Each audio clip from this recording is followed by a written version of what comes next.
Bueno, la, la unidad que vamos a ver, tensiones normales y constantes simples del sistema isostático. En otra parte es introducción a la mecánica de los materiales, ¿no? En todos los capítulos vamos a enunciar los objetivos de la materia. Los objetivos de la materia es definir y conocer qué estudia la resistencia material. Es importante saber qué vamos a estudiar a partir, ¿no? Conocer y comprender las hipótesis básicas. En qué hipótesis nos vamos a basar para desarrollar toda la teoría. Definir y aprender a determinar ecuaciones que gobiernan las tensiones normales y constantes simples. Vamos a conocer el término de tensión, que hasta ahorita no lo tenemos, no lo hemos conocido, o esfuerzo interno. Aprender a resolver ejercicios aplicando las tensiones normales y constantes simples. Vamos a hacer un dimensionamiento y vamos a hacer nuestro primer dimensionamiento.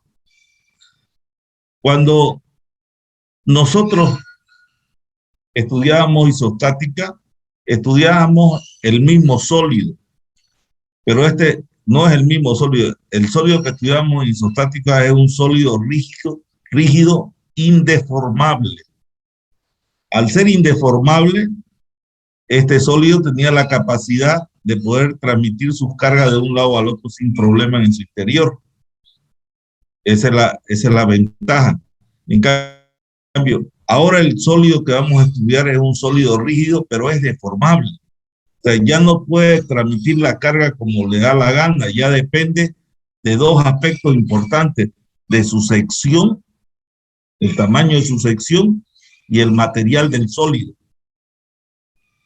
Es distinto transmitir con un material que sea madera, que sea acero, que sea hormigón o que sea algodón.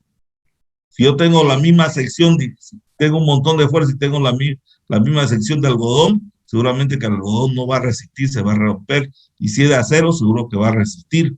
Entonces, al ser deformable, ya no puede transmitir como hacía isostática libremente. Entonces, tengo que determinar qué material voy a utilizar en el sólido y qué sección le voy a poner para que pueda transmitir las cargas. Entonces, eso es lo que vamos a estudiar en este semestre. Entonces, por eso dice, la mecánica de los materiales estudia los efectos causados por las cargas externas en el interior del sólido, rígido, deformable. Esta palabra es importante. En isostática es indeformable, analizando sus esfuerzos internos y sus deformaciones para poder determinar las dimensiones del sólido en función del material, para que el mismo pueda soportar las cargas externas, para que el mismo pueda transmitir carga. Un sólido lo llamamos estructura, si cumple que es rígido, tiene que ser resistente, rígido y estable. ¿Cuál es el concepto de estructura? Es el tema. ¿A qué llamamos estructura?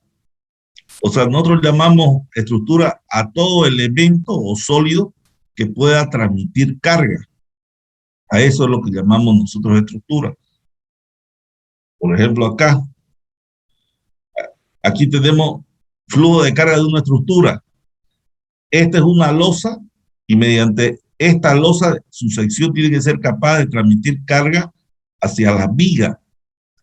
Esta losa, estas cargas, la transmite hacia las vigas. De las vigas, esa carga tiene que ser capaz de transmitir a la columna. De la columna tiene que ser capaz de transmitir a la zapata y la zapata al suelo.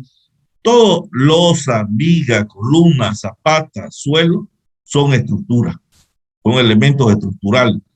Cada uno es distinto, cada uno tiene su forma de calcular, pero todos son estructuras porque son capaces de transmitir carga. Si no pudieran transmitir carga, no fueran estructuras, ni los estudiaríamos. Entonces, lo que vamos a hacer este semestre es estudiar los elementos siguiendo más o menos no siguiendo, o sea, analizando como los esfuerzos simples que se producen en ellos.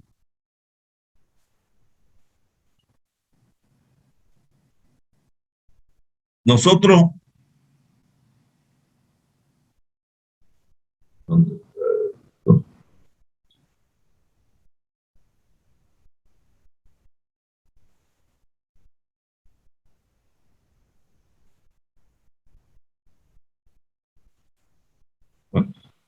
nosotros,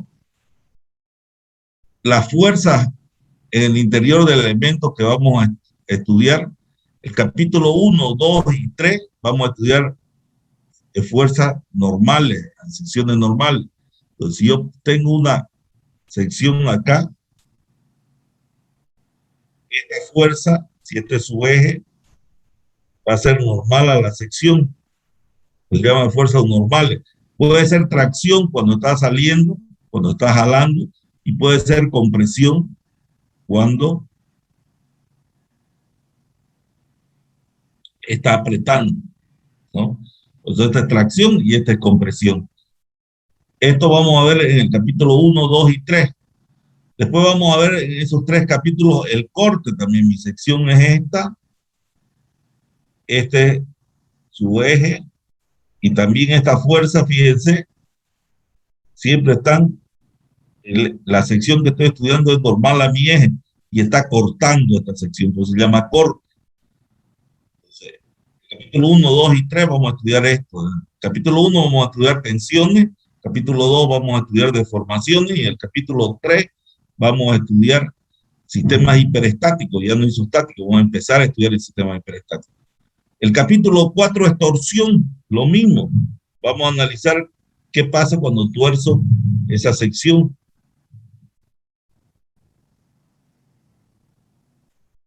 Es normal. El capítulo 5, 6 y 7 vamos a estudiar viga, flexión. Igual, línea, y vamos a estudiar qué sucede a una sección cualquiera. Y por último, el capítulo, en la unidad 9, 8, vamos a estudiar, ya no necesito que las secciones sean normales, perfectas, sino pueden ser cualquier sección oblicua, por eso se llama sección en planos oblicuos. Mis planos de corte, de equilibrio, ya pueden ser cualquier, esos son planos oblicuos. Entonces, son las distintas formas que yo tengo de cargar un elemento. Puedo estirarlo, puedo apretarlo, puedo cortarlo, puedo flexarlo y puedo torcerlo. Entonces, todos esos esfuerzos que hago me producen internamente alguna fuerza, y esa fuerza la vamos a convertir en tensiones, y eso es lo que vamos a estudiar, en otras palabras.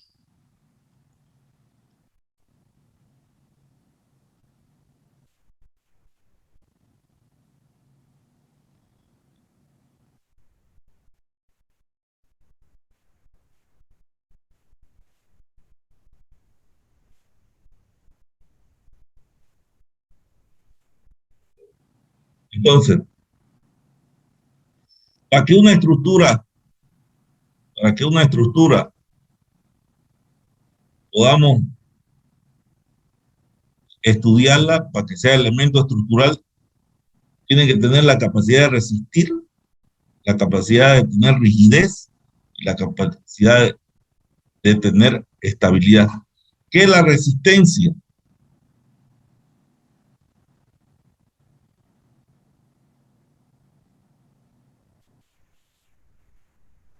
La resistencia no es más que si cualquier elemento, en este caso lo estoy sometiendo a tracción, lo jalo o le aplico una carga externa, no se debe romper.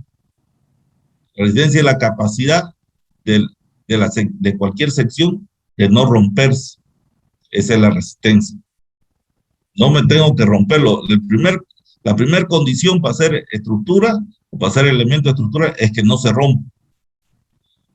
La segunda condición es que su rigidez, o rigidez quiere decir deforma, qué dureza tiene o cómo se deforma, eso quiere decir rigidez, sea poco deformable. Por eso dice un elemento rígido. O sea, pero, al decir rígido no quiere decir que no sea deformable, tiene una pequeña deformación. Nosotros los elementos tenemos que controlar la deformación. No solo me basta que no se rompa, sino yo tengo que tener la capacidad de controlar la deformación del elemento. Un elemento, por ejemplo, este elemento de viga de un techo de media agua, que tiene sus tejas, y bueno, yo lo he construido para que a estas personas que están acá adentro no le dé el sol y cuando llueve les caiga agua. Pero lastimosamente esta viga se la dejan al albañil y el albañil define la sección del elemento y define de qué madera va a ser y define la separación de las vigas que están en la viga vista, que lo vemos. Entonces, generalmente sucede que como el que las puso la viga, la madera es un material noble que aguanta harto sin romperse, pero se deforma, y más dimensionamos la madera de formación, que atención, agarra y se deforma.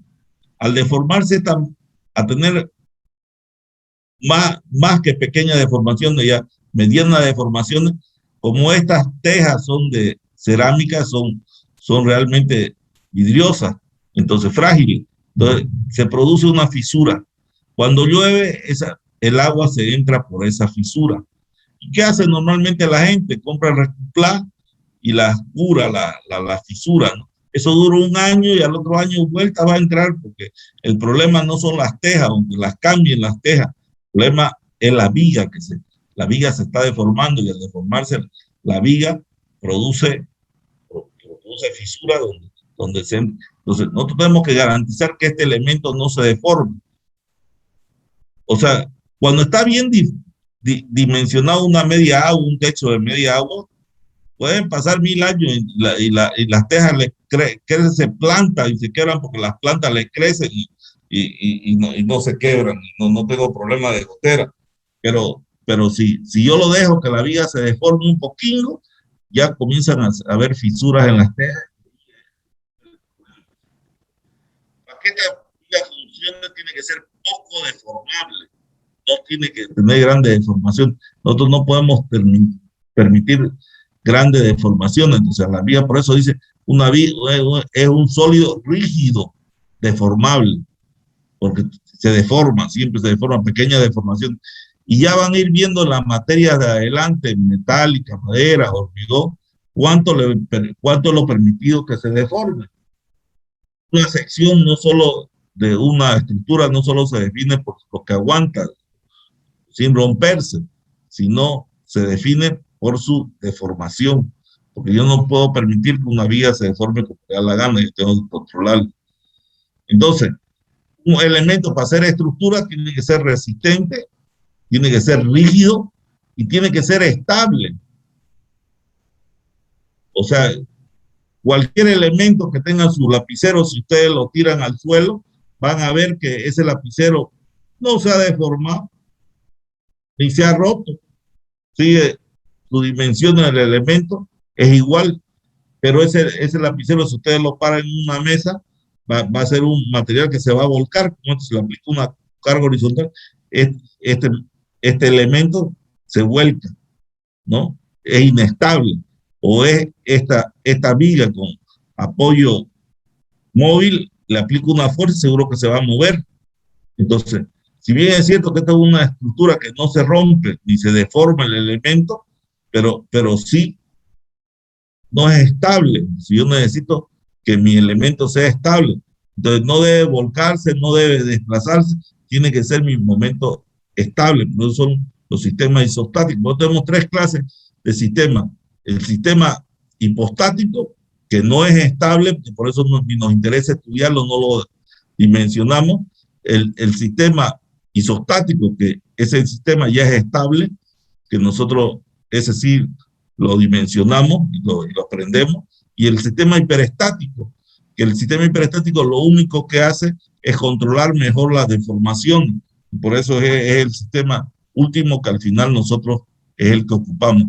Entonces, un material tiene que ser resistente, o un sólido tiene que ser resistente, tiene que ser rígido y tiene que ser estable para considerarlo elemento estructural. Bueno, aquí está la definición de capacidad que tiene el interior del sólido rígido deformable de soportar cargas externas sin romperse.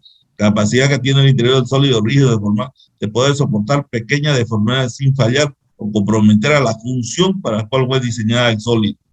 Estabilidad, capacidad que tiene el sólido rígido deformable de mantener su equilibrio estático ante la presencia de cargas externas sin que haya desplazamientos o vuelcos o holgaduras.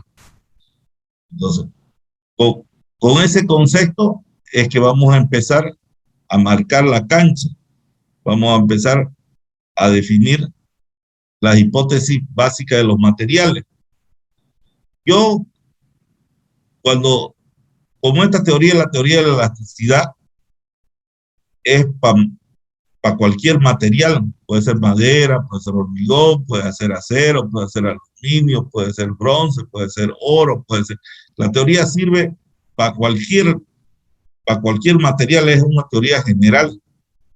Ya después, por eso hay metálica, madera, hormigón, ya en base a esta teoría, ya se entra a profundizar en el estudio de los distintos materiales. Pero por eso es la materia más básica. Aquí lo vemos, vamos a determinar secciones y tipos de materiales, nosotros considerando unos materiales que son ideales. Entonces, la primera condición que yo quiero que sea el material, ¿cómo quiero que sea mi material? Yo quiero que mi material sea continuo, sea homogéneo y sea isótopo. Mira, ese material es el material más especial que hay. Seguro que no hay en la Tierra un material así tan perfecto. Pero yo quiero que sea así, quiero que se comporte así. Y voy a tratar de hacer que se comporte así mi material. Entonces, la primera hipótesis es la hipótesis de continuidad. Se supone que el material llena totalmente el volumen que ocupa. La teoría atómica de la composición discreta de la materia no se la toma en consideración. El átomo, los elementos que componen la materia, no me interesa calcularlas acá. Yo, por ejemplo, tengo un material hormigón, que es un material discontinuo, que las piedras son distintas, está compuesto de cemento, arena, grava, está compuesto de un material bien fino, una arena un poquito más gruesa y una grava más grande y todavía agua entre medio, ¿no? Que va botando con el tiempo. ¿No? Entonces, este material es totalmente discontinuo. Yo, para mí, tengo que considerarlo como si fuera continuo.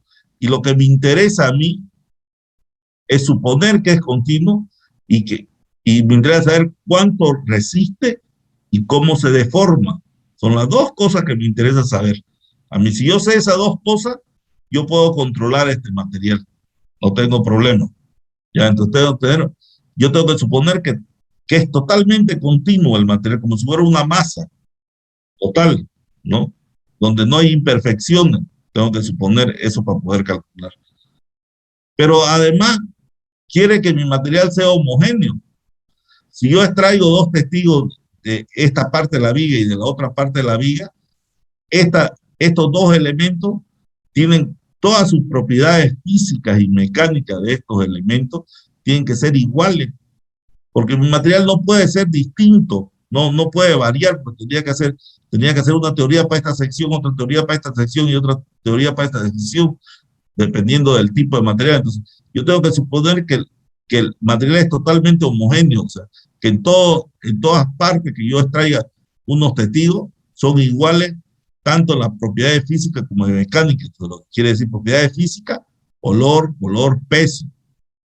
Sus propiedades mecánicas, tensiones y deformaciones. O sea, lo mismo resiste este elementito que este elementito.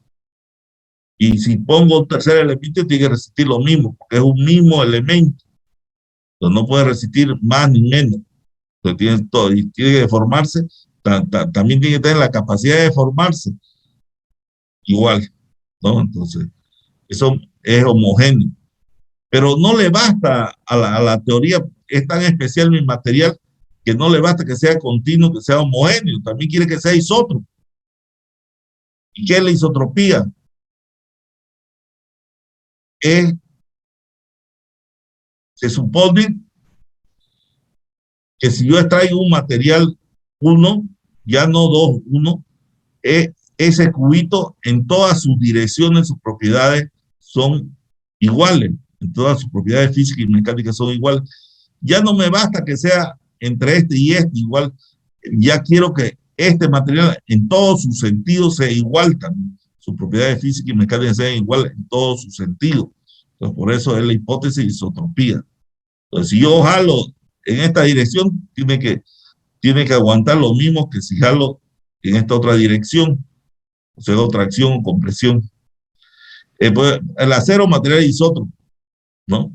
Porque aguanta casi lo mismo, pero el material, la madera es anisótropo y tengo que hacerlo trabajar. Yo después van a aprender a trabajar cómo la coloco la madera para que trabaje como yo quiera y lo considere un material isótropo.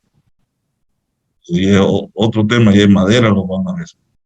Bueno, entonces mi material es ideal, tiene que ser continuo, homogéneo y isótropo, ese es el material que quiero. Pero además, mi material tiene que tener, mi material tiene que tener algunas cualidades. No solo, aquí ya es que sea mi material casi perfecto, pero tiene que tener ciertas cualidades mi material. No, entonces el material tiene que ser rígido, hipótesis de rigidez.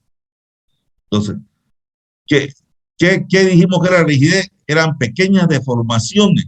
Entonces, se supone que las deformaciones son pequeñas con relación a las dimensiones del cuerpo deformado. Este delta es deformación y esta es la dimensión del cuerpo deformado, L. Entonces, esta deformación tiene que ser pequeñísima en relación a L, o en relación también a la sección, tiene que ser pequeña. Yo solo permito deformaciones pequeñas. ¿Qué valor van a tener esas deformaciones? Ya lo van a ver para cada material, qué les permiten para cada material tener deformaciones. Seguro que la madera va a tener una capacidad mayor de deformarse que un hormigón. Seguro que le voy a permitir más deformación, ¿no? Ya lo van a ver, eso ya es, es hormigón y es madera, tal. Pero además, yo quiero que mi material sea elástico. Por eso viene la hipótesis de elasticidad perfecta. O sea, ¿qué quiere decir que sea elástico? Si yo le aplico una carga a cualquier viga, si la carga es cero, entonces la deformación va a ser cero. O si le aplico una carga, voy a tener una deformación distinta de cero. Pero si yo esa carga la retiro, la vuelvo cero, no, va a volver a su estado inicial. Lo que quiere decir que el material tiene que recuperar, o la viga o el sólido tiene que recuperar toda su deformación en el proceso de descarga. Se supone que todo sólido en estudio recupera totalmente su deformación al retirar la carga que produce dicha deformación. O sea, yo aplico la carga, se deforma, la saco la carga, se vuelve a su estado inicial. O sea, yo no puedo tener un material que cuando lo cargo se quede deformado. O sea, por ejemplo, una losa de un aula donde ingresamos nosotros a pasar clase. En esta losa, cuando ingresamos nosotros, se deforma, pequeñas deformaciones se deforman. Pero cuando salgo de la clase, que somos la carga nosotros, salgo de la clase, esa losa tiene que recuperar deformación. Si no recuperaba su deformación al paso del año, esa losa estuviera en la cabeza de los alumnos de abajo, o tendría unas petacas como acá, ¿no? Como esta que tengo acá, una deformación así. Y hay, ustedes seguro que han visto en las casas antiguas, de madera, ¿no? De piso de madera, segundo piso, que están deformadas, ¿no? Y eso es porque ya con tanto tiempo y tantos años ya no tienen la capacidad de contrarrestar la deformación. No tenemos que tener la capacidad de dimensionar elementos que no se deformen. O sea, que las deformaciones sean pequeñas y sean elásticas, sean deformaciones recuperables. Debido a esta hipótesis, es que puedo generar la hipótesis de dependencia lineal entre carga y deformación. Entonces, Se supone que existe una dependencia lineal entre la carga aplicada y la deformación producida. ¿Qué quiere decir eso? Que hay una relación lineal. Si P es cero, la deformación es cero. Si P es P, hay una deformación. Si es 2P, va a haber dos deformaciones. Si es 3P, va a haber tres deformaciones. De forma de que yo concibo que hay una relación lineal entre fuerza y deformación. Esta es la ley de Hooke, que ya la vamos a conocer más adelante. Debido a esta hipótesis, podemos enunciar el principio de superposición de efecto. El principio de superposición de efecto dice: se considera que el efecto producido por un conjunto de cargas externas, un conjunto, en este caso P, M, Q, ¿no?, en la estructura es igual a la suma de los efectos producidos por cada una de ellas que componen el conjunto de cargas externas. Yo no individualizo las cargas a la misma viga, una con P, una con M y una con Q, y hago la suma de los efectos que causa cada carga del conjunto. Entonces, por ejemplo, RA0 del conjunto tiene que ser igual a RA1, RA2 y RA3. Igual, el momento en MA0, acá en el del conjunto, tiene que ser igual al M de la carga puntual, al M de la carga de momento y al M de la carga distribuida. La suma de las tres momentos seguro que me va a dar el momento M0. ¿Para qué sirve esto? Porque dirán, ¿para qué si yo sé calcularla ya las vías con folio de carga? Y sé, el problema es que hay elementos en la realidad que están sometidos a distintos tipos de carga. Cargas vivas, cargas muertas y carga dinámica y carga de viento, man. O sea, ¿no? Entonces, y carga de sismo puede ser la dinámica, digamos, tenemos de máquina, ¿no? O sea, ¿no? Entonces, y están sometidos a cargas en todas las direcciones, habidas y por haber, y a veces es complicado encontrar las tensiones o encontrar las fuerzas que pasan internamente si tengo un elemento con un montón de carga. Entonces, para facilitar el estudio de eso, yo lo divido, el mismo elemento lo divido en N cargas que puedo hacer y comienzo a sacar los valores para cada carga. Sumándola, voy a saber los esfuerzos internos totales que me dan para la sección que yo quiera estudiar. Entonces, me facilita el cálculo. Por eso es tan importante el principio de superposición de efecto.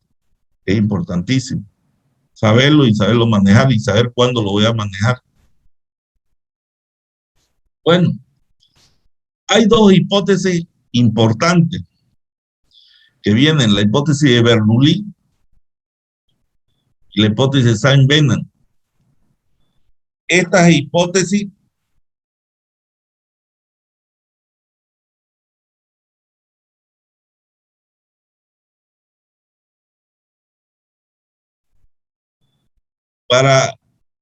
le voy a mostrar un video para que comencemos, para que lo entendamos primero, después se lo voy a explicar y se lo voy a volver a mostrar.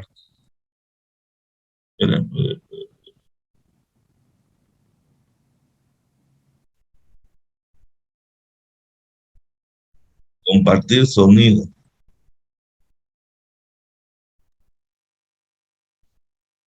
Tengo una columna que lo voy a someter a una carga y aquí analiza cómo se deforma, ¿no? Entonces, el sólido mostrado es de sección constante en toda su altura y se somete a una carga axial P actuando en su eje centroidal.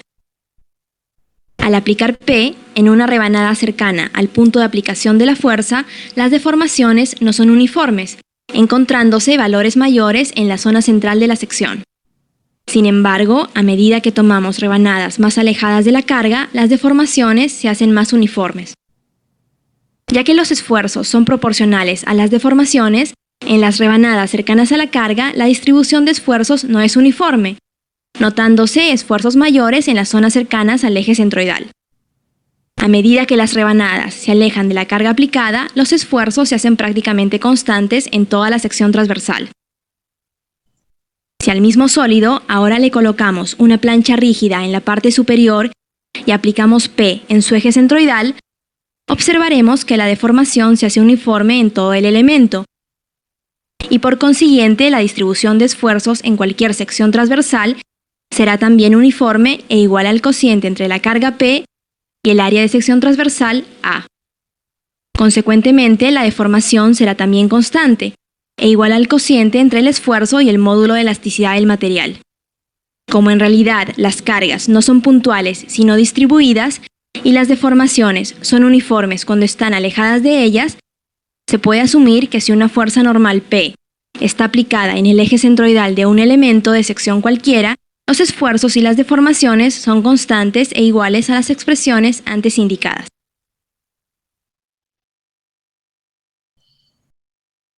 Bueno, entonces, en otras palabras, lo que nos está diciendo Bernoulli en primer lugar, lo que nos está diciendo Bernoulli es el tema de secciones planas. Él dice, si yo tengo cualquier elemento estructural colgado, en este caso en el video teníamos una columna, pero acá igual colgado es lo mismo, y lo jalamos, la deformación no va a ser bonita, no va a ser deforme, como estamos viendo acá, en el punto donde estoy aplicando la carga siempre va a ser una punta. Pero dice, esto es considerando que mi elemento no sea rígido. Por eso es que ponen una plancha. Mi elemento es rígido, entonces hemos dicho que hay deformaciones pequeñas. Entonces, considerar este tipo de deformaciones no es muy correcto. Entonces, como hipótesis, dice, nosotros de aquí para adelante vamos a considerar que yo si jalo un elemento, este elemento se va a deformar de forma plana y perpendicular a la barra, ¿no? Quiere ver esta es mi deformación. Entonces, esta sección se deforma acá, pero de forma plana y perpendicular a la barra. Por eso, ahí cuando vemos el video, dice, en su parte inicial se deforma irregular, ¿no? Pero cuando vamos analizando secciones más alejadas del punto de aplicación de la carga, ya las deformaciones son planas y perpendiculares a la barra. Al asumir que las cargas son planas y perpendiculares a la barra, nosotros asumimos también, vamos a asumir, la hipótesis de Saint-Venant, que también dice, si yo aplico en el punto de aplicación, un poquito más allá del punto de aplicación de las cargas, la respuesta de esta P en la sección va a ser algo así, va a tener una forma así.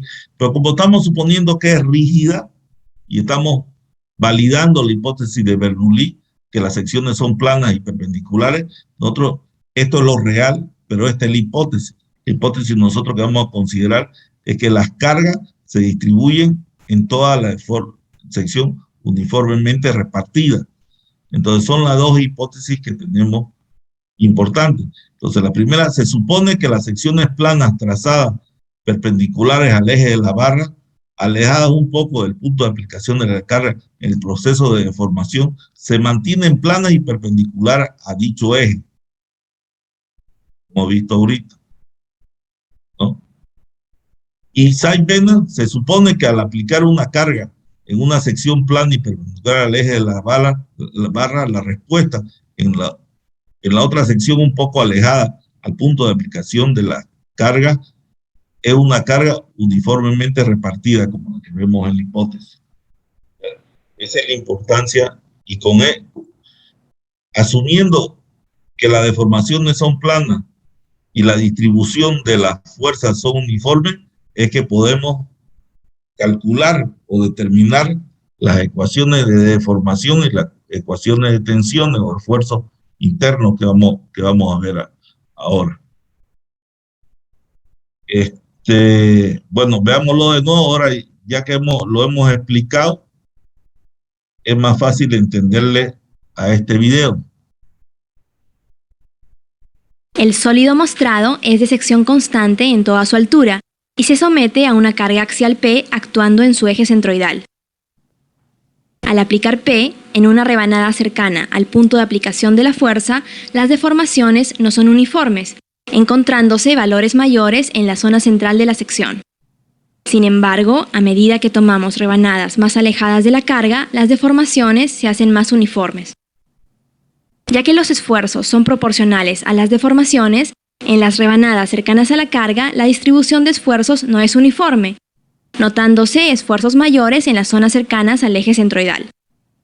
A medida que las rebanadas se alejan de la carga aplicada, los esfuerzos se hacen prácticamente constantes en toda la sección transversal.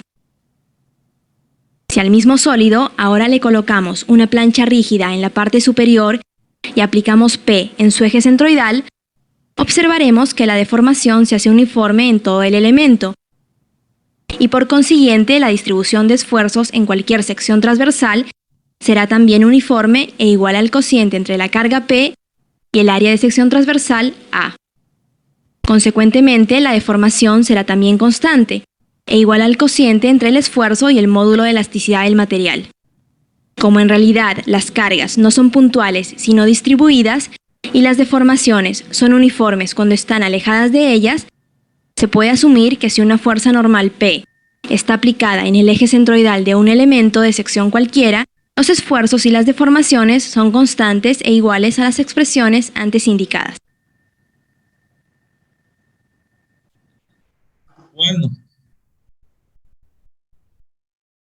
sigamos. Entonces, una vez conocemos estas dos hipótesis, ya podemos comenzar a definir qué son los esfuerzos internos o tensiones. Nosotros lo conocemos más con el nombre de tensiones, pero son esfuerzos internos o tensiones, más conocidos como tensión.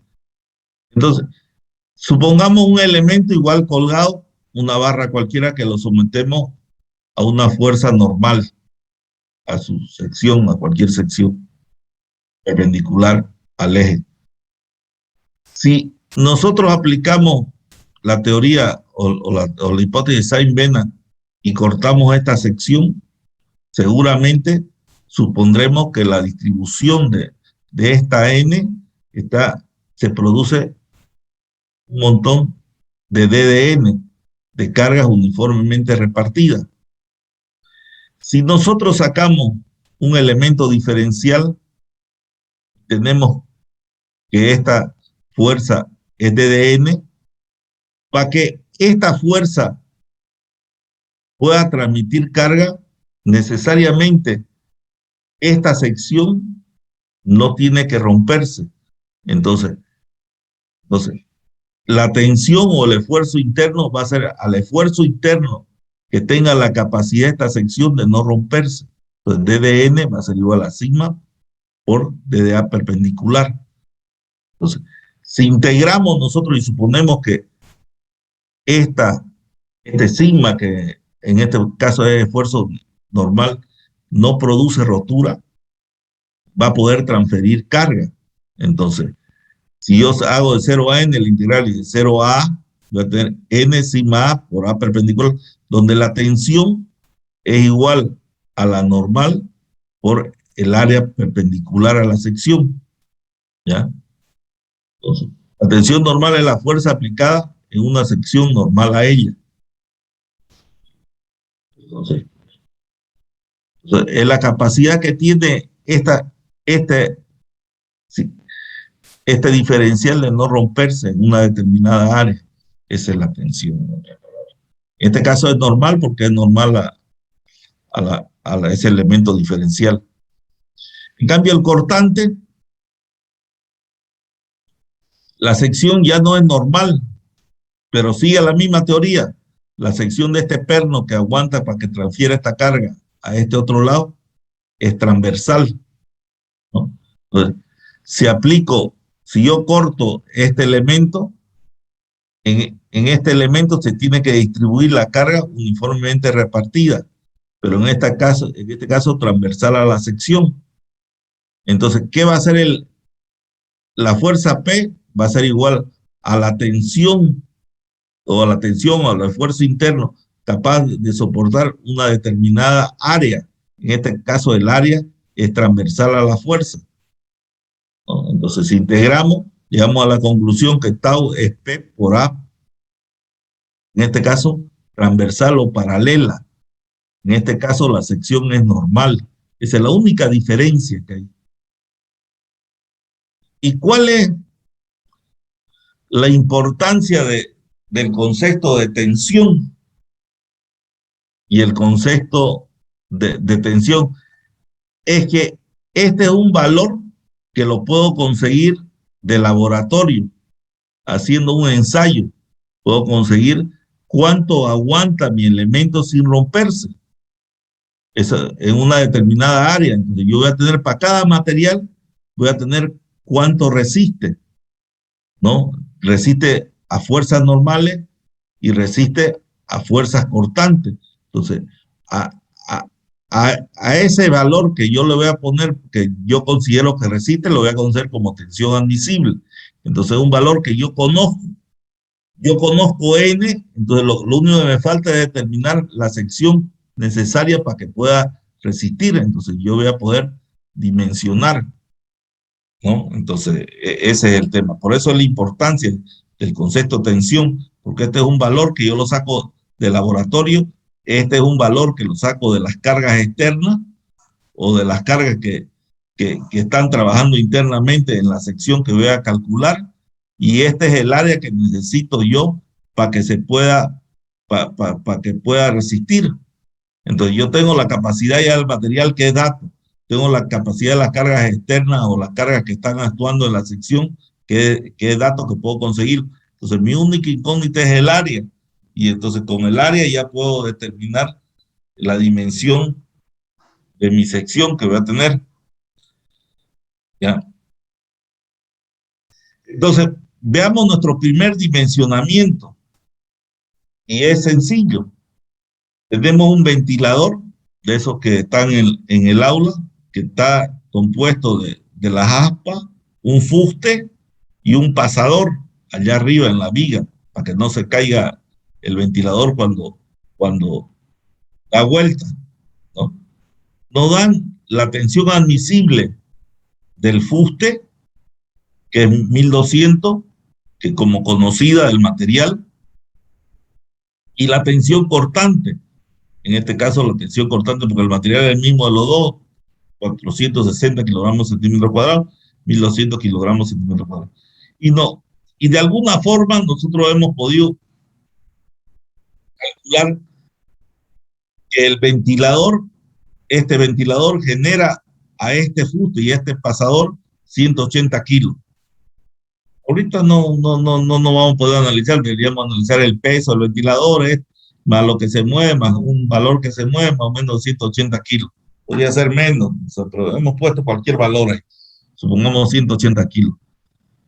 Y nosotros queremos que este fuste sea una sección hueca, es un tubo hueco, ¿no? Donde tenemos que la D chica va a ser a 0,9 de la D grande, ¿no? Y la sección de pasador es un pasador bien.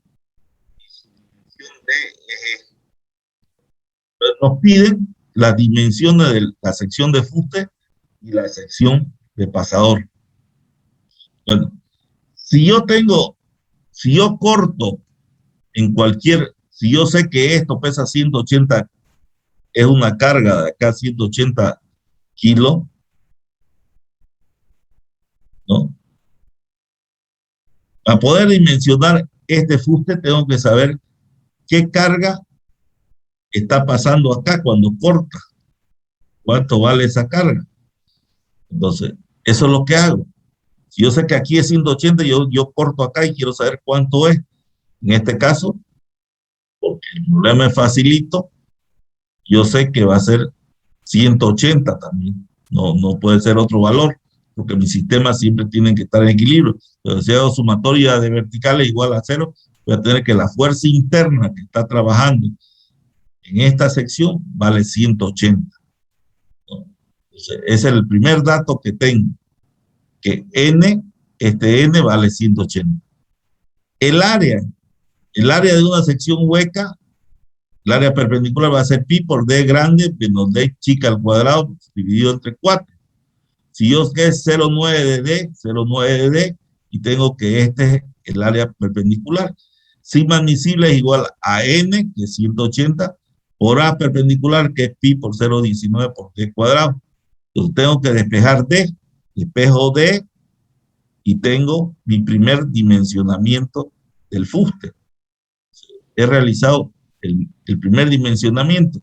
Ves que todos conocemos, yo conociendo el material, la tensión del material, sabiendo calcular el n, me es fácil calcular la sección, ¿no? En este caso no estamos hablando de deformación, estamos hablando solo de dimensionamiento por tensión.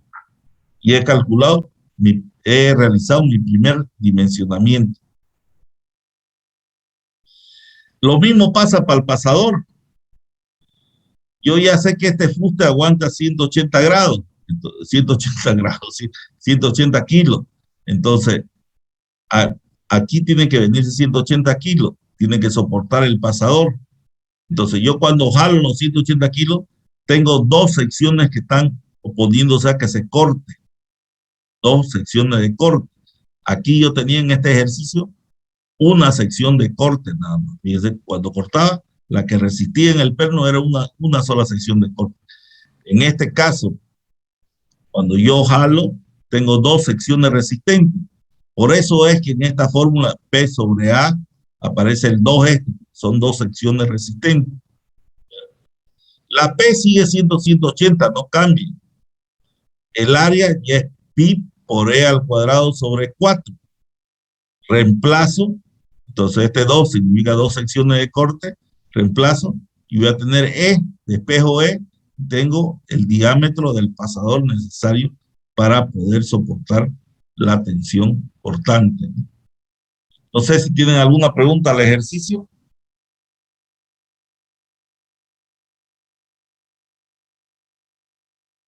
Bueno, silencio absoluto. Ingeniero, una consulta. Cuando es en las dos secciones de corte, para hallar el área utilizamos P sobre 2A sobre Es 2A, este ¿no? 2 que aparece, este 2, este de acá. ¿Eso no va a variar? O sea, me refiero si es que Cuando son hubiera una dos variación. secciones, porque son dos secciones las que están resistiendo, entonces tengo que poner 2. Y el diámetro del pasador es pi por diámetro al cuadrado sobre 4, por eso es 2. Pues son dos que están resistiendo. Cada sección, o cada sección, si quieren, resiste 90 y 90. ¿Estamos de acuerdo? Este 180 está siendo resistido por esta sección y está siendo resistido por esta sección. Entonces, cada sección resiste 90. En este caso, más fácil es poner dos secciones de corte, le pongo el 2 acá y sigo con mi 180, que es lo que tiene que aguantar el pasador. ¿Está bien? Sí, sí, sí. ¿Sí? ¿Lo entiende? Sí. ¿Sí? O sea, es sencillo, ¿no? Y Mm. pues hay elementos que son 3, 4 secciones que resisten. En este caso, 2, el más común es 2, ¿no? Bueno, veamos otro ejercicio para seguir consolidando lo que hemos venido. Es sencillo. Uno va complicándolo en función de isostática. Lo más complicado aquí no es resistencia de materiales. Resistencia de materiales, las ecuaciones que vamos a estudiar son así de sencillas. ¿Sí? O sea, no son complicadas. Son conceptuales, pero no son complicadas. Uno tiene que saber cuándo es sección cortante, cuándo es corte, cuándo es normal. Eso va a ir aprendiéndolo con el paso del tiempo. Es fácil eso, pero es conceptual, ¿no? O sea, no. Lo que complica los ejercicios más es la parte isostática, suponer cómo funciona este ventilador. Entonces, este ventilador lo primero que funciona es está dando vueltas, tiene una carga de 180. Entonces, yo tengo que dimensionar primero el fuste. Una vez dimensiona el fuste, que ya sé que aguanta 180, tiene que aguantar este pasador 180.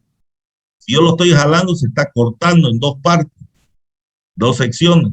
Por eso, el mismo 180 en dos secciones. Entonces, tengo que dimensionar el pasador para que aguante esa carga. Ya la tensión ya no es normal, es cortante.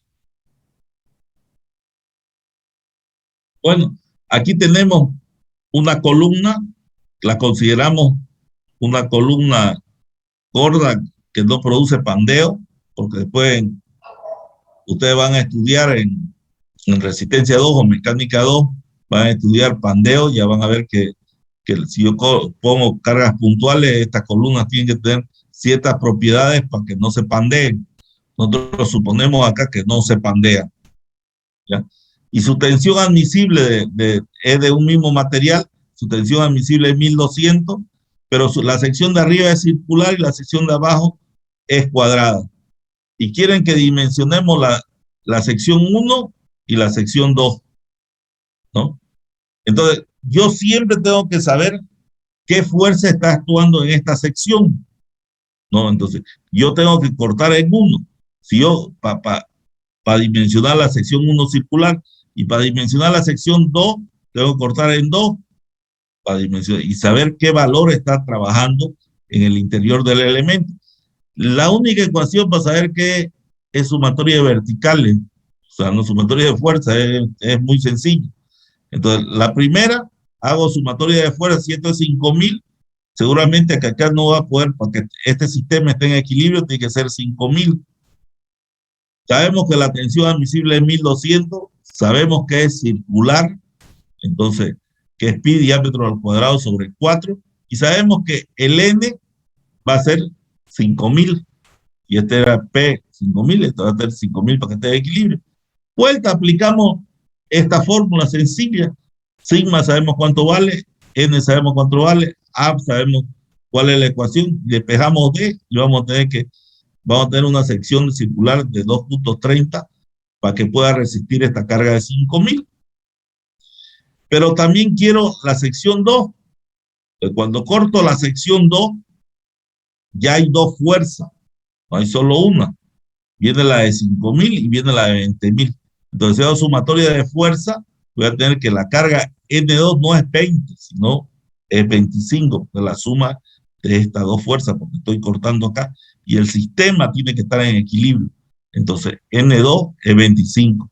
En 1200, el área hemos dicho que es cuadrada, entonces es A por A, va a ser A cuadrado, por eso aquí dice A cuadrado, la área perpendicular.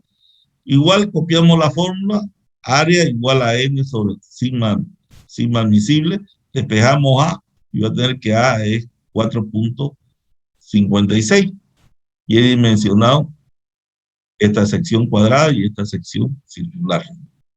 Sencillo, no tiene nada especial. Lo único que yo puedo complicarle es en este elemento, le puedo poner más carga, le puedo poner una carga uniformemente repartida, le puedo poner alguna cosa rara ahí para que ustedes se chipen, ¿no? Pero nada más.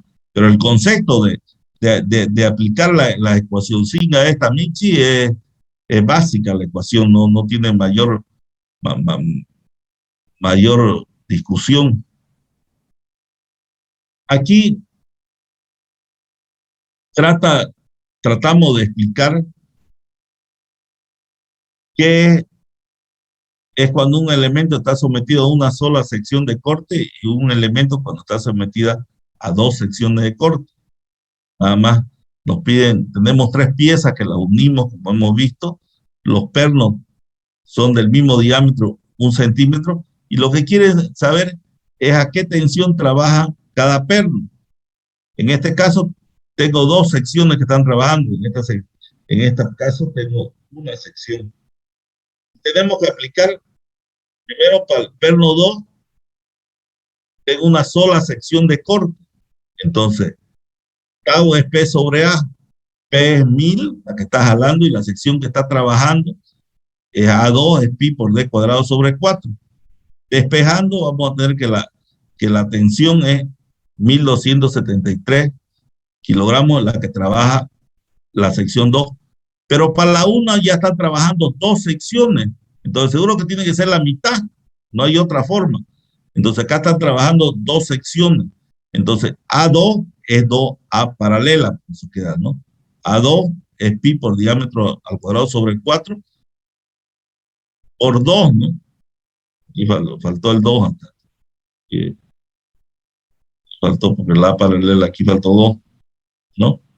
Entonces, aquí está el 2. Entonces, 2 y tau va a dar la mitad, como tenía que ser, ¿no? No hay otro, porque son dos secciones las que están trabajando y aquí está trabajando. Es igual que está cavando el mismo pozo, dos personas y aquí está cavando una. Entonces, aquí están trabajando dos personas y aquí está trabajando una sola persona. Es lo mismo, una sola sección, la que está resistiendo. Y como les dije, nosotros podemos ir complicándolo el asunto, ¿no? Nosotros podemos ir complicándolo el asunto.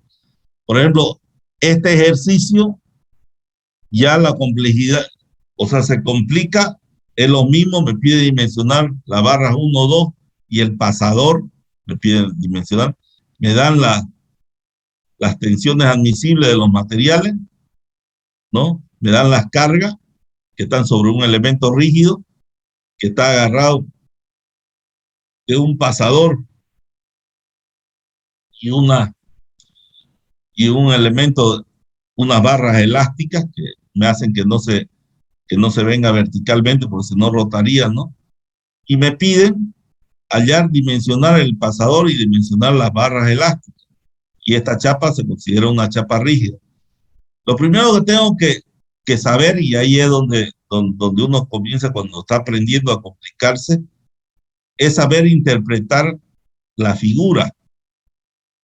Por ejemplo, este es un apoyo fijo y este es un apoyo móvil. ¿Por qué es un apoyo fijo este y por qué es un apoyo móvil este? Si yo agarro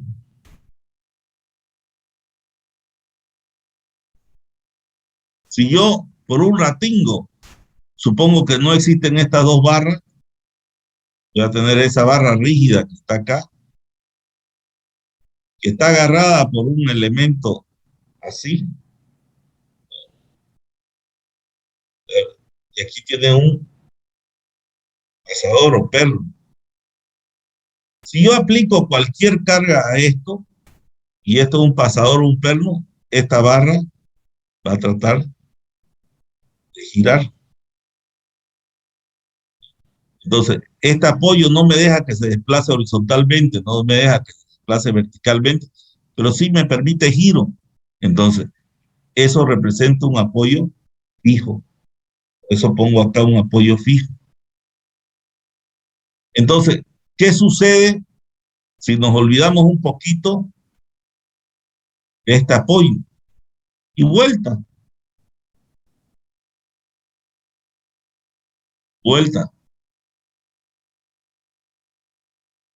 Dibujamos la barrita.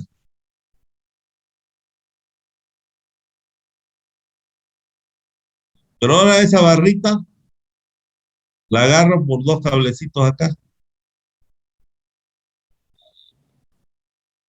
en este punto. Aquí un apoyo y aquí otro apoyo. Si este lo quiero mover vertical, no mueve. Si lo quiero mover horizontal, ya bambolea esto, ¿no? Ya se vuelve así, ¿no? Ya puede moverse de esa manera, ¿no?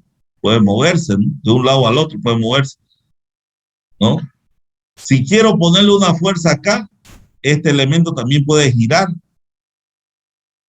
Bien puede girar, mire. Entonces, este punto puede moverse horizontalmente y puede girar. El único movimiento que le estoy quitando es el movimiento vertical. Entonces, ¿qué significa eso? Que es un apoyo móvil, como representa. Por eso es que hay que saber la representación de los apoyos y cómo trabajan los apoyos. Entonces, si yo ya conozco que este es un apoyo fijo, este es un apoyo móvil, esta es una barra rígida y tiene dos fuercitas, puedo calcular las reacciones. Entonces, la reacción A, va a ser la fuerza que va a trabajar el pasador.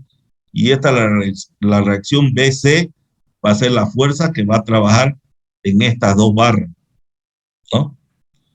Entonces, Como saben, isostática, tomo sumatoria de fuerza o momento en A, ¿no? Tomo sumatoria de momentos en A, tengo la fuerza de 10.000, tengo la fuerza de 5.000 por su distancia, y tengo BC por su distancia, despejo BC, y obtengo el valor de la fuerza que está actuando en C.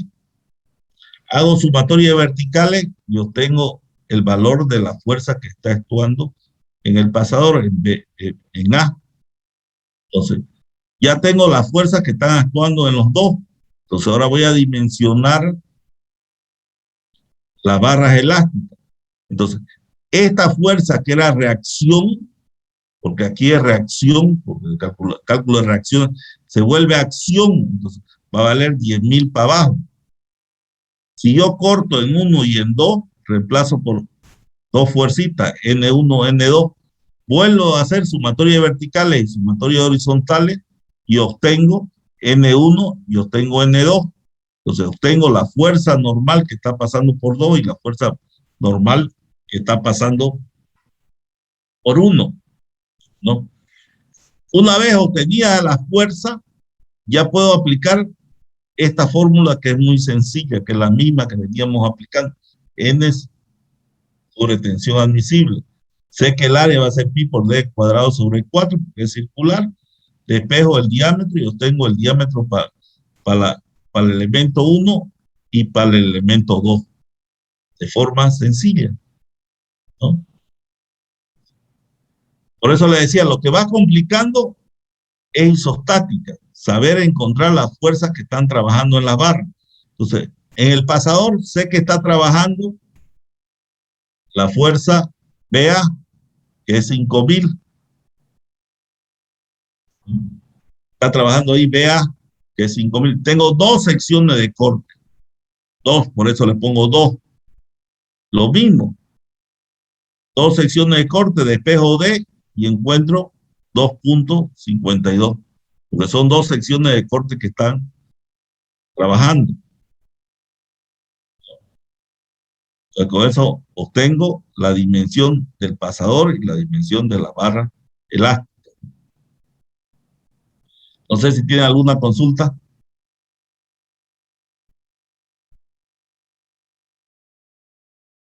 Lo veo muy calladingo.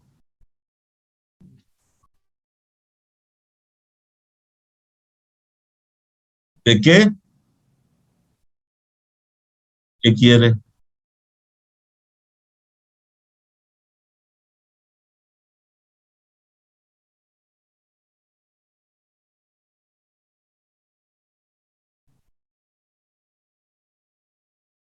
¿Cuál si le pongo en el corte, dice usted?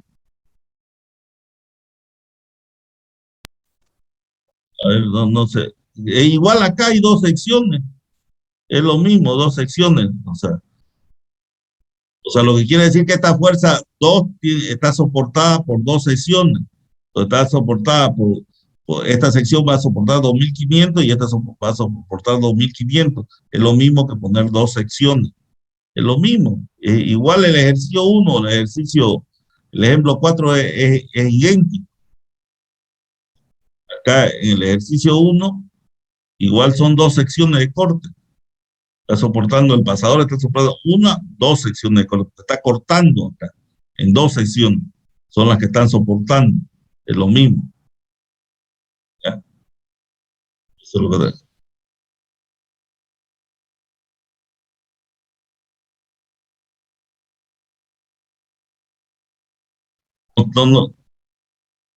no, no sé cuál es lo que quiere hacer, a ver.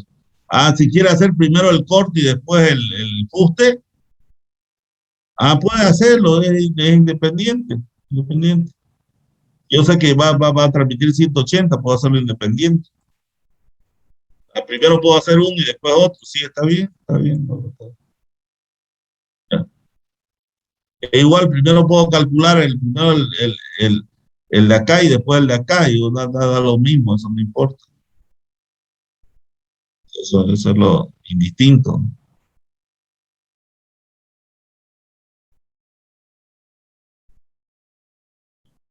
Bueno, Ingeniero, sí, si sobre Si sobre un perno actúa una reacción horizontal y otra vertical, ¿cuál es la que tengo que utilizar La para dimensionar? componente, La la, resultante. la resultante. Ah, ya, ya. Listo. Muchas gracias. Ya.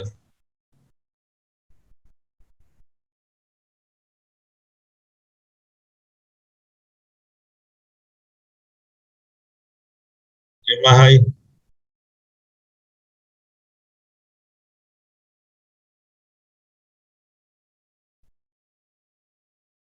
Bueno, si no hay más preguntas, nos vemos mañana a, la- a las 6:15 en vamos a pasar el segundo tema. Yo Bueno, tengo una entonces, pregunta, pero no es sobre el ejercicio, Inge. a ver, pregunten sobre lo que sea. ¿Será que nos puede enviar el PDF o lo que estaba, o el Word que estaba leyendo para estudiarlo un poco? Todo se lo voy a enviar. No se preocupe, cuando termino la clase le envío todo. Ah, ya. Todo Gracias. lo que, Eso. lo que hemos pasado se lo envío. No se preocupe. Esto siempre se hace eso. No, si no, ¿de dónde lo van a tener ustedes? No tienen que tener la información, o sea, eso no hay problema. Eso ahorita inmediatamente yo termino de pasar clases, se lo estoy enviando.